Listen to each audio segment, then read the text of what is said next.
نحمده ونصلي على رسوله الكريم اما بعد صحیح البخاری کتاب الصلاة باب نمبر 80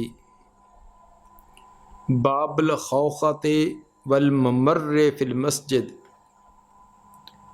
باب ہے مسجد کے اندر کھڑکی ونڈو رکھنا اور مسجد کے اندر سے گزر گاہ کوئی راستہ بنا لینا۔ خوخہ چھوٹا دروازہ جو ایک پارٹ پر مشتمل ہو، جس کو کھڑکی یا ونڈو کہہ سکتے ہیں۔ ممر گزرنے کی جگہ، راستہ۔ کیا مسجد کے اندر اپنے گھر کی طرف سے کوئی کھڑکی کھولی جا سکتی ہے، یا مسجد کے اندر گزر گاہ گھر کی طرف راستہ رکھنا تاکہ وہ گزرگاہ بن سکے؟ کیا ان کا جواز ہے یا نہیں؟ چونکہ مساجد یہ عبادت گاہ ہیں، تو اس میں وہی کام کرنے چاہیے جن کا تعلق عبادت کے ساتھ ہے یا رفاہ عامہ کے ساتھ۔ ذاتی مفادات کے لیے مسجد کو اس طرح استعمال کرنا کہ دوسروں کے لیے اذیت یا تکلیف کا سبب بنے، یا عبادت کرنے والوں کے لیے پریشانی کا سبب بنے، ان سے اجتناب کرنا لازمی ہے۔ ابتدا میں جب مسجد نبوی کی تعمیر کے کچھ عرصہ بعد تک بہت سارے لوگوں نے اپنے دروازے مسجد کی طرف نکالے ہوئے تھے، جن کے مکان بھی مسجد کے ساتھ ان کا بیک لگتا تھا، انہوں نے آسانی کے لیے چھوٹے دروازے رکھے ہوئے تھے تاکہ مسجد میں آنے جانے کے لیے آسانی رہے۔ بعد کے اندر آپ نے ان کو بند کر دینے کا حکم دیا، سوائے ابو بکر رضی اللہ تعالی عنہ کے، کہ ان کے علاوہ باقی دروازوں کو بند کر دیا جائے۔ امام بخاری رحمہ اللہ اس باب سے یہی بات ثابت کرنا چاہتے ہیں۔ حدیث نمبر 466، قال حدثنا محمد بن سنان قال حدثنا فلیح قال حدثنا ابو النضر عن عبید بن حنین عن بسر بن سعید عن ابی سعید الخدری قال خطب النبی صلی اللہ علیہ وسلم۔ سیدنا ابو سعید خدری رضی اللہ تعالیٰ عنہ فرماتے ہیں، خطبہ دیا نبی صلی اللہ علیہ وسلم نے۔ فقال ان اللہ خیر عبدا بین الدنیا و بین ما عنده۔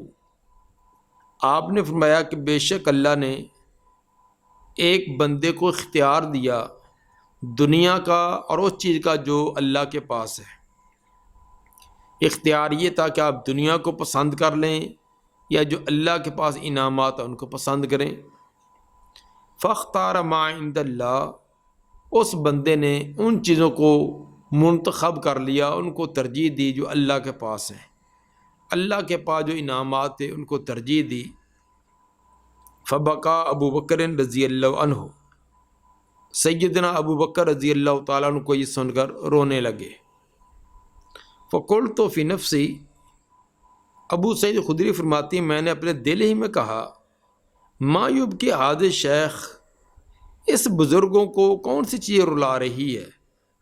ان یکن اللہ خیر عبدا بین الدنیا و بین ما عنده، اگر اللہ نے اپنے کسی بندے کو یہ اختیار دیا ہے وہ دنیا کو منتخب کر لے جو اللہ کے پاس ہے اس کو، تو فاختار ما عند اللہ، اس نے جو اللہ کے پاس ہے اس کو منتخب کر لیا، تو یہ اچھا انتخاب ہے۔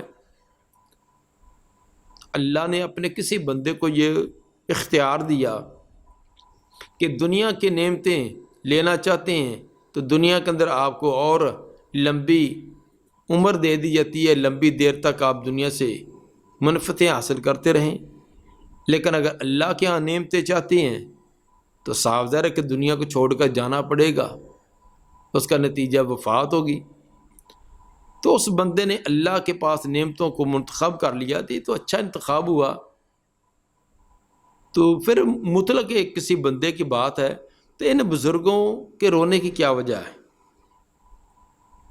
فکان رسول اللہ صلی اللہ علیہ وسلم هو العبد، لیکن جب آپ کی وفات ہوئی تو تب پتہ چلا کہ اس بندے سے مراد خود رسول اللہ صلی اللہ علیہ وسلم ہی مراد تھے، آپ اپنے آپ کو مراد لے رہے تھے۔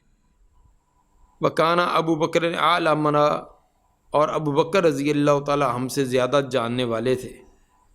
واقعی ان کی جو بصیرت اور وہ جو مستقبل کا جھانک کر نتائج تک پہنچنے والے تھے، ہماری رسائی وہاں تک نہیں۔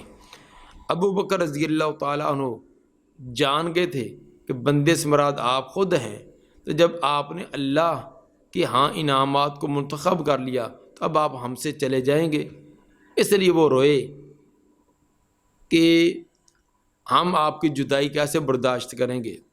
اگرچہ اللہ کے ہاں آپ کے لیے بڑے انعامات ہیں، آپ کو وہاں بڑی خوشحالیاں اور فراوانیاں حاصل ہوں گی، دنیا کی بنسبت وہاں بہت زیادہ آپ کے لیے انعامات ہیں، لیکن ہم تو آپ کے زیارت سے، آپ کے شرف سے، آپ کی تعلیمات سے، ان تمام چیزوں محروم ہو جائیں گے، اس لیے روئے۔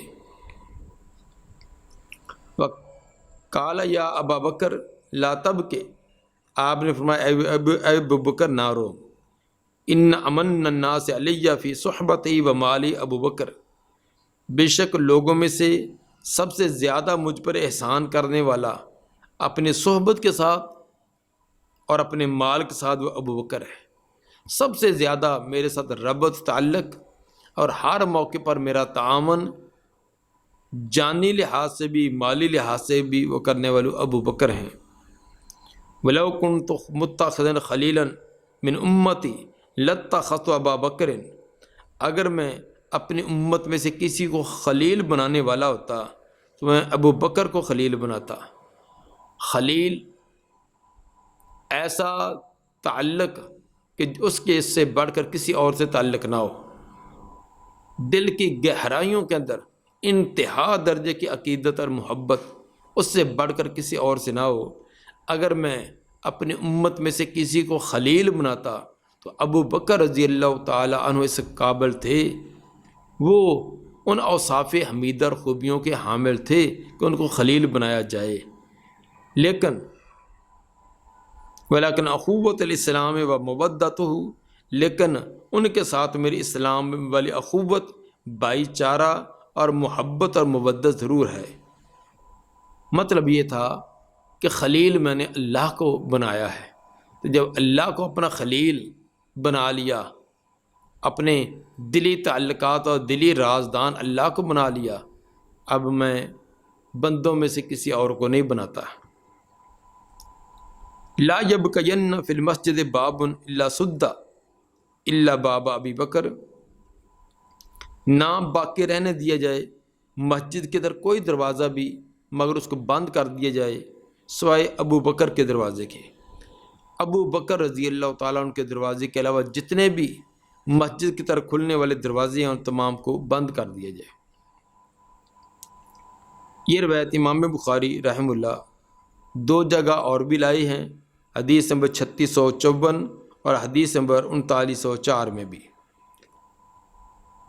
مطلب اس سے یہ ہوا کہ باقی تمام کے دروازے آپ نے بند کروا دیے، ابو بکر رضی اللہ تعالیٰ عنہ کا دروازہ کھلا رہنے دیا۔ یہ واضح علامت اور اشارہ تھا کہ جس طرح میرا دروازہ مسجد کے طرف کھلا ہے، کیونکہ آپ کا ہمہ وقت مسجد کا ساتھ ربط و تعلق ہے، کیونکہ پہلے یہ بات ہو چکی ہے کہ مسجد صرف 5 وقت کی نماز کی جگہ نہیں بلکہ معاشرے کی اصلاح کے جتنے بھی کام ہیں وہ مسجد کے اندر سر انجام دیے جاتے ہیں۔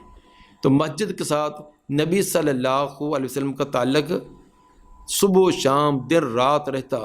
کوئی تعلیم سیکھنے کے لیے آئے بیٹھے ہیں، کوئی ان کو کسی کو فیصلہ کرنا ہے، کسی کے اور معاملات ہے، اور اسی طرح جہاد کے لیے مختلف ترتیبیں دینی ہے، مختلف وفود کو بھیجنا ہے، کسی کی طرف خطوط بھیجے جا رہی ہیں، تمام کام جو مسجد کے اندر سر انجام دیے جاتے ہیں۔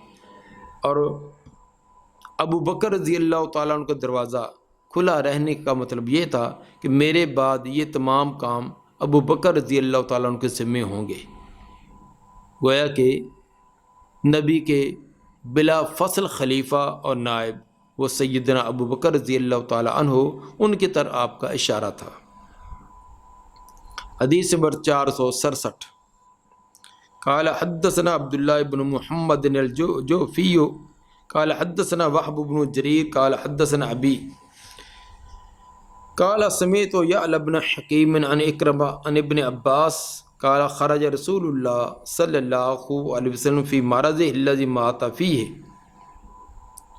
ابن عباس رضی اللہ عنہ فرماتے ہیں رسول مقبول صلی اللہ علیہ وسلم اپنے حجرہ سے گھر سے نکلے، فی مرضہ الذی مات فیہ، اس بیماری میں جس کے اندر آپ کی وفات ہو گئی تھی، یعنی آخری بیماری۔ عاصب رأسہ بخرقۃ، اس حال میں کہ آپ نے باندھا ہوا تھا اپنا سر ایک کپڑے کے ساتھ، کپڑے کے ایک ٹکڑے کے ساتھ آپ نے سر باندھا ہوا تھا۔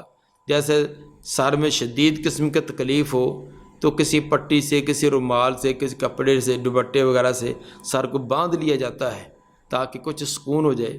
تو اسی طرح آپ کے سر مبارک میں شدید درد تھی تو آپ نے بھی کپڑے کے ساتھ سر باندھا ہوا تھا۔ فقعد علی المنبر، چنانچہ آپ تشریف فرما ہوئے ممبر پر، آپ آ کر ممبر پر بیٹھے۔ فحمد اللہ واثنى علیہ، اللہ کی تعریف کی اور اس کی ثنا کی۔ ثم قال، پھر فرمایا انہ لیس من الناس احد، نہیں ہے لوگوں میں سے کوئی ایک، امن علی فی نفسہ و مالہ من ابی بکر بن ابی قحافہ، نہیں ہے لوگوں میں سے کوئی ایک بھی جس نے اپنی جان اور مال کے ساتھ مجھ پر اس قدر احسانات کیے ہوں جتنے ابو بکر بن ابی قحافہ نے کیے ہیں۔ وَلَوْ كُنْتُ مُتَّخِذًا مِنَ النَّاسِ خَلِيلًا، اگر میں لوگوں میں سے کسی کو خلیل بنانے والا ہوتا، لَاتَّخَذْتُ أَبَا بَكْرٍ خَلِيلًا، تو ابو بکر اس قابل تھے کہ ان کو خلیل بنایا جاتا۔ لیکن خلۃ الاسلام افضل، لیکن اسلامی بھائی چارہ اور اسلامی تعلق یہی بہتر ہے۔ سدوا انی کل خوخۃ فی ھذا المسجد، بند کر دو میری طرف، مجھ سے ہر اس کھڑکی اور دروازے کو جو کہ مسجد کی طرف نکلتی ہے، غیر خوخۃ ابی بکر، سوائے ابو بکر کے دروازے کے۔ ابو بکر کا جو کھڑکی اور دروازہ ہے اس کے علاوہ جتنے بھی مسجد کی طرف دروازے کھلتے ہیں وہ تمام کے تمام بند کر دو۔ یہ واقعہ نبی صلی اللہ علیہ وسلم کی وفات سے 4 دن پہلے کا ہے، یعنی جمعرات کے دن، سوموار کو آپ کی وفات ہوئی تو جمعرات کے دن کا یہ واقعہ ہے۔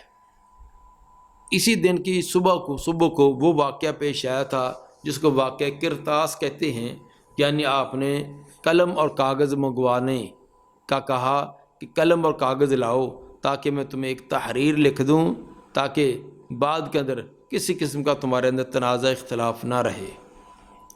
اور اسی دن ہی، یعنی جمعرات کے دن ہی، ظہر کے وقت آپ نے 7 مشکیزیں اپنے اوپر بہانے کا حکم دیا تھا کہ 7 مشکیزیں جن کے بندر بھی نہ کھلے ہوں وہ مجھ پر انڈیلو، تاکہ بخار کی شدت کچھ کم ہو جائے اور مجھے کچھ سکون ہو اور میں جا کر نماز پڑھا سکوں، جس کا تفصیلی تذکرہ پیچھے ابواب میں ہو چکا ہے۔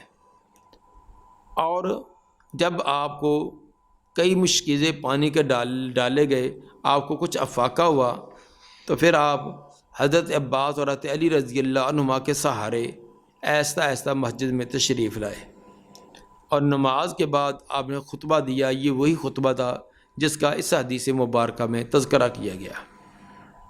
گویا کہ جو کچھ آپ کاغذ پر لکھوانا چاہتے تھے، واقعہ کرتاس کے اندر جو لکھوانا چاہتے تھے، وہ وہی کچھ تھا جو آپ نے خطبہ میں بیان کر دیا۔ جو خطبہ میں بیان کیا یہ کچھ آپ لکھوانا چاہتے تھے، اور خطبہ کے اندر کیا تھا؟ یہ الفاظ واضح کہ لوگوں میں سے سب سے زیادہ میرے ساتھ احسان کرنے والے ابو بکر ہیں رضی اللہ عنہ۔ اگر میں کسی کو دنیا کے اندر خلیل بناتا تو میں ابو بکر کو خلیل بناتا۔ پھر فرمایا کہ تمام دروازے بند کر دیے جائیں سوائے ابو بکر کے دروازے کے، ان کا دروازہ مسجد کی طرف کھلا رہنے دیا جائے۔ یہی بات آپ کاغذ پر لکھوانا چاہتے تھے اور جو بعد کے اندر آپ نے زبانی بیان کر دی، اور یہ ابو بکر رضی اللہ تعالیٰ عنہ کا دروازہ کھلا رہنے کا واضح اشارہ تھا کہ میرے بعد یہ تمام ذمہ داری ابو بکر صدیق رضی اللہ تعالیٰ عنہ پر ہوگی۔ ایک روایت میں، مسند احمد کی ایک روایت میں، حضرت علی رضی اللہ تعالیٰ عنہ کے دروازے کو باقی رکھنے کا بھی تذکرہ کیا گیا ہے، لیکن امام جوزی فرماتے ہیں کہ وہ روایت موضوع ہے، اور روافض نے ابو بکر رضی اللہ تعالیٰ عنہ کی فضیلت کے مقابلہ کے اندر وہ روایت گڑھی ہے، بنائی ہے۔ یہ امام جوزی نے یہ بات فرمائی ہے۔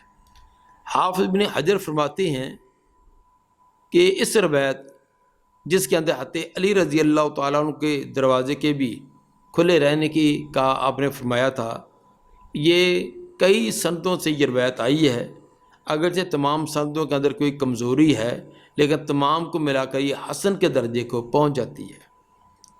اگر حافظ ابن حجر رحمہ اللہ کی بیان کردہ توضیح ہو کہ تمام سندوں کو ملایا جائے تو اس کا کچھ نہ کچھ اصل ملتا ہے، تو پھر تطبیق کی صورت تو یہ ہوگی کہ پہلے آپ نے تمام لوگوں کے دروازے بند کرنے کا حکم دیا تھا سوائے ابو بکر اور علی رضی اللہ عنہما کے۔ یہ پہلے کی بات ہے۔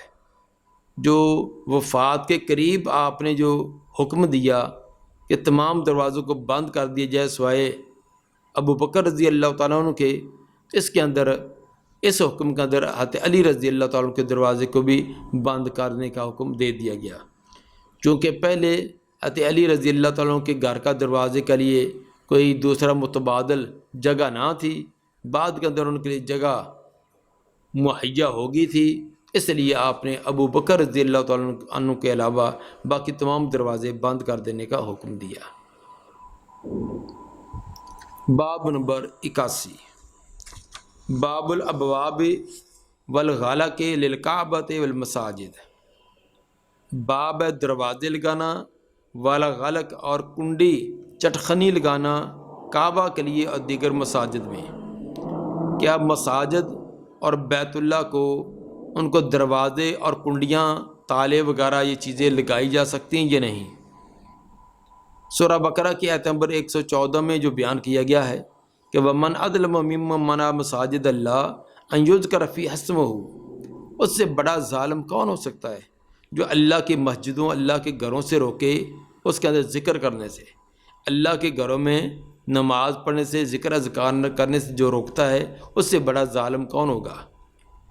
اس روایت کے ظاہر سے تو یہ معلوم ہوتا ہے کہ مساجد وغیرہ کو دروازے اور کنڈیاں وغیرہ نہیں لگانی چاہیے، یہ 24 گھنٹے یہ اوپن رہیں، کھلے رہیں، کیونکہ جو روکے گا، روکنا کسی طریقے سے بھی ہو، دروازے کو بند کر دینا، کنڈی تالا لگا دینا، یہ بھی ایک روکنا ہے۔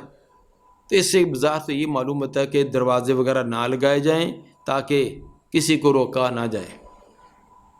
لیکن امام بخاری رحمہ اللہ یہ ثابت کرنا چاہتے ہیں کہ اس سے یہ ثابت نہیں ہوتا کہ مساجد کو، بیت اللہ کو، دیگر عبادت گاہوں کو، ان کو دروازہ اور کنڈیاں نہ لگائی جائیں۔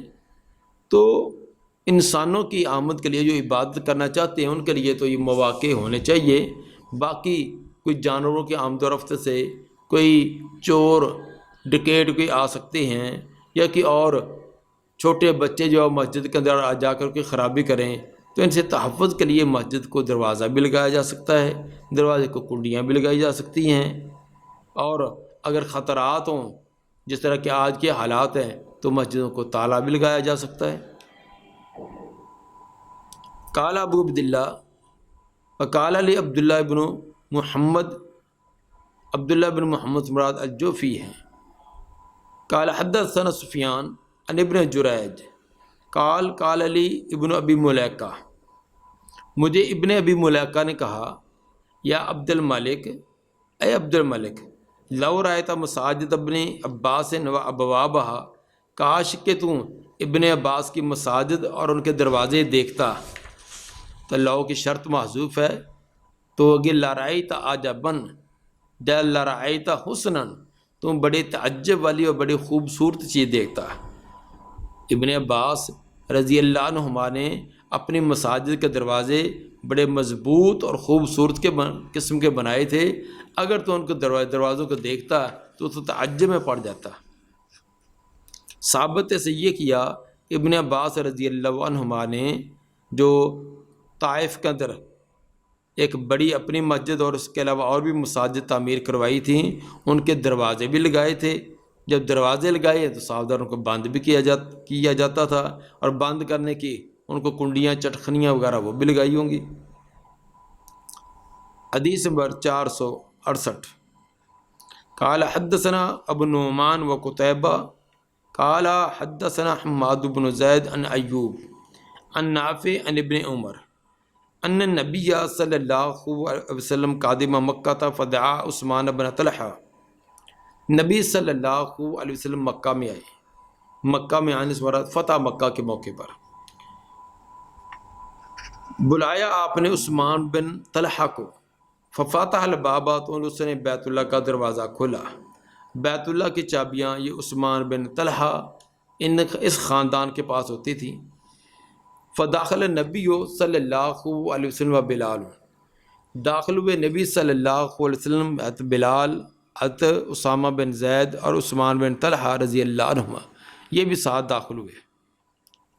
چونکہ عثمان بن طلحہ یہ چابی ان کے پاس ہوتی تھی، زمانہ جاہلیت میں 10 خاندانوں نے اپنی عزت و شرف والے کام آپس میں تقسیم کر کے تھے۔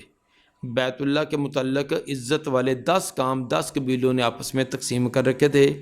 بنو ہاشم کے حصے میں یہ تھا کہ انہوں نے حاجیوں کو پانی پلانا ہے، زمزم سے نکال کر پانی کا انتظام کرنا یہ بنو ہاشم کے ذمہ تھا۔ اور بنو عبد الدار جو وہ چابی ان کے پاس ہوتی تھی، بیت اللہ کو کھولنا بند کرنا یہ تمام ذمہ داری ان کے پاس تھی۔ تو عثمان بن طلحہ رضی اللہ تعالیٰ عنہ بھی یہ بھی بنو عبد الدار میں سے ہیں، تو چابی ان کے پاس بیت اللہ کی ہوتی تھی۔ چنانچہ یہ سب حضرات جب اندر داخل ہوئے، ثم اغلق الباب، پھر دروازہ بند کر دیا تاکہ زیادہ لوگ اندر آ کر راش نہ کر دیں۔ اسی سے امام بخاری رحمہ اللہ کی استدلال کہ ثم اغلق الباب، پہ دروازہ بند کر دیا، تو بیت اللہ کا دروازہ تھا تو اس کو بند کیا ہے۔ جب بیت اللہ کا دروازہ لگانے کا ثابت ہو گیا تو باقی مساجد کا بالاولیٰ ثابت ہوگا، کیونکہ بیت اللہ کا وہاں تو کسی قسم کا کوئی خطرہ، کوئی چوری کا، کوئی ڈاکے کا، کسی اور چیز کا تو ہے ہی نہیں۔ 24 گھنٹے وہاں جو لوگوں کا ہجوم رہتا ہے، اور پھر کسی کو یہ اتنی جرت ہے ہو بھی کیسے سکتی ہے کہ بیت اللہ کے اندر کوئی جو قیمتی چیزیں ان کو چرا سکے یا کوئی اور خرابی کرے۔ تو جب بیت اللہ کے دروازے اور دروازوں کی کنڈیاں لگانا، تالا لگانا وہ بھی ثابت ہوا، تو باقی مساجد کے اندر بھی یہ چیزیں ثابت ہوگی۔ قال ابن عمر فرماتے فبدر، تو میں جلدی سے گیا، میں نے سوال کیا تھا بلال سے، فقال صلی فیہ، تو نے فرمایا کہ آپ نے اس میں نماز پڑھی ہے، بیت اللہ میں نماز ادا کی ہے۔ فقلت فی ای شین، میں نے کہا کہ کس جگہ نماز ادا کی ہے؟ قال بین الاسطوانتین، وہ بتلانے لگے کہ 2 ستونوں کے درمیان، یعنی بیت اللہ ان دنوں میں 6 ستونوں پر تھا۔ پہلے دروازے سے داخل ہوتے 3 ستونوں کی لائن آتی تھی، اس کے آگے 3 ستونوں کی اور تھی، تو پہلے جو 3 ستونوں کی لائن تھی اس کو آپ نے چھوڑ دیا، جو آگے 3 ستونوں تھے اس میں 2 ستون دائیں طرف اور 1 ستون بائیں طرف کر کے درمیان کے اندر آپ نے نماز ادا کی۔ قال ابن عمر فذهب علیہ، ابن عمر فرماتے ہیں کہ یہ بات مجھ سے رہ گئی کہ ان اسألہ کم صلی، کہ میں سوال کرتا کہ کتنی رکعتیں ادا کی تھی، کتنی رکعتیں ادا کی تھی، یہ سوال کرنا میں بھول گیا، کاش کہ میں سوال یہ کر لیتا۔ حدیث نمبر 397 کے اندر حضرت بلال رضی اللہ تعالیٰ کا 2 رکعتیں بیان کرنا، تذکرہ ہے کہ 2 رکعتیں ادا کی تھی۔ تو پھر یہاں ان کا یہ فرمانا کہ یہ بات مجھ سے رہ گئی کہ میں رکعتوں کی تعداد سوال نہ کر سکا، اس کا کیا مطلب؟ تو اس کی حافظ بن حجر رحمہ اللہ نے جو تطبیق دی وہ یہ کہ حضرت بلال رضی اللہ تعالیٰ نے اشارے سے بتایا تھا، زبانی نہیں بتلایا تھا، اور ابن عمر نطق سے وضاحت کرنا بھول گئے کہ یعنی زبان سے پوچھتے کہ آپ مجھے زبان سے بتائیں کہ وہ کتنی رکعتیں ادا کی تھی۔ باب دخول المشرک المسجد، باب ہے مشرک کا مسجد میں داخل ہونا، یہ باب نمبر 82۔ یہ باب سورہ توبہ کی آیت نمبر 28 جس میں آتا ہے کہ انما المشرکون نجس فلا یقربوا المسجد الحرام بعد عامہم ھذا، کہ سوائے کہ نہیں مشرک نجس ہیں، پلید ہیں، وہ اس سال کے بعد دوبارہ مسجد حرام کے اندر داخل نہیں ہو سکتے۔ تو اس آیت سے تو ثابت ہوا کہ کسی مشرک جو نجس ہوتی ہیں ان کا مسجد کے ایریا کے اندر داخل ہونا یہ جائز نہیں۔ امام بخاری رحمہ اللہ جو ثابت کرنا چاہتے ہیں وہ یہ کہ طواف کے لیے اور حج کے لیے کسی مشرک کے کسی بے دین کا بیت اللہ کے اندر داخل ہونا جائز نہیں ہے۔ البتہ ویسے ہی کوئی وعظ و درس و تدریس ہو یا مسلمانوں کا کوئی پروگرام ہے یا اجتماع ہے اس کو دیکھنے کے لیے کوئی چلا جائے تو وہ اس کے اندر امام بخاری رحمہ اللہ کے نزدیک یہ ممانعت اس وقت نہ ہوگی، یہ صرف طواف کرنے اور حج کرنے کی ممانعت ہے کہ ان اوقات کے اندر وہ داخل نہ ہوں۔ جبکہ جمہور کے نزدیک حرم مکہ کی مسجد میں داخل ہونا منع ہے، مکہ کا حرم جو ہے مسجد والا حرم اس کے اندر داخل ہونا یہ مشرک کے لیے جائز نہیں ہے۔ اس سلسلہ میں ائمہ کے مختلف نظریات ہیں۔ امام ابو حنیفہ رحمہ اللہ کے نزدیک بیت اللہ اور دیگر مساجد کے اندر مطلق طور پر داخل ہونا جائز ہے، اور موالک اور امام مزنی کے نزدیک مطلق طور پر منع ہے۔ مطلق منع نہ عام مساجد میں نہ بیت اللہ میں کہیں بھی داخلہ اس کے لیے جائز نہیں۔ اور شوافی کے نزدیک اس کے اندر تھوڑی سی تفصیل ہے، وہ فرماتے ہیں کہ مسجد حرام کے اندر تو مشرک کا داخلہ بالکل ممنوع ہے، بیت اللہ کے اندر بالکل نہیں جا سکتا۔ البتہ دیگر مساجد جو ہیں ان کے اندر مشرک جو ہے غیر مسلم آ سکتا ہے تاکہ مسلمانوں کا ماحول دیکھے، آپس کے اندر پیار محبت دیکھے، اللہ کی طرف رجوع کرتے ہوئے دیکھے، یہ تمام چیزیں دیکھ کر ان کے اس کے دل کے اندر بھی ایمان کی اور یہ ایمان کی طرف میلان اس کا پیدا ہو جائے۔ حدیث نمبر 469 قال حدثنا قتيبة قال حدثنا الليث عن سعيد بن ابي سعيد انه سمع ابا هريرة يقول بعث رسول الله صلی اللہ علیہ وسلم خیلاً قبل نجد۔ سیدنا ابو ہریرہ رضی اللہ تعالیٰ عنہ فرماتے ہیں کہ نبی صلی اللہ علیہ وسلم نے ایک گھوڑ سوار دستہ نجد کی طرف بھیجا۔ فجاءت برجل من بنی حنیفہ، وہ بنو حنیفہ کا ایک آدمی گرفتار کر کے لے آئے، یقال له سمامۃ بن اسال، جس کو سمامہ بن اسال کہا جاتا تھا۔ فربطوا بساریۃ من سوار المسجد، انہوں نے اس کو مسجد کے ستونوں میں سے ایک ستون کے ساتھ باندھ دیا۔ تفصیلی واقعہ پیچھے گزر چکا ہے اور آگے بھی کتاب المغازی حدیث 4372 کے اندر بڑا تفصیل کے ساتھ آئے گا۔ تو مطلب اس سے امام بخاری یہ ثابت کرنا چاہتے ہیں کہ سمامہ بن اسال کو مسجد نبوی کے اندر باندھا، تو چنانچہ مسجد کا ماحول دے کر، صحابہ کرام کا آپس میں پیار محبت اور مودت دے کر ایسے اس کے دل پر اثرات ہوئے کہ بغیر کسی کے کہنے کے خود ہی غسل کر کے آ کر کلمہ پڑھ کر مسلمان ہوا۔ تو ثابت ہوا کہ غیر مسلموں کو مسجد کے اندر کسی مقصد کے تحت داخل کیا جا سکتا ہے، دعوت و تبلیغ، درس و تدریس اس کو سنانے کے لیے مسجد کے وہ ماحول کے اندر اس کو لایا جا سکتا ہے۔ دعا ہے کہ اللہ تعالیٰ نبی صلی اللہ علیہ وسلم کے فرامین کو سمجھ کر ان پر عمل کرنے کی توفیق عطا فرمائے۔ سبحان ربک رب العزت عما یصفون وسلام علی المرسلین۔ والحمد للہ رب العالمین۔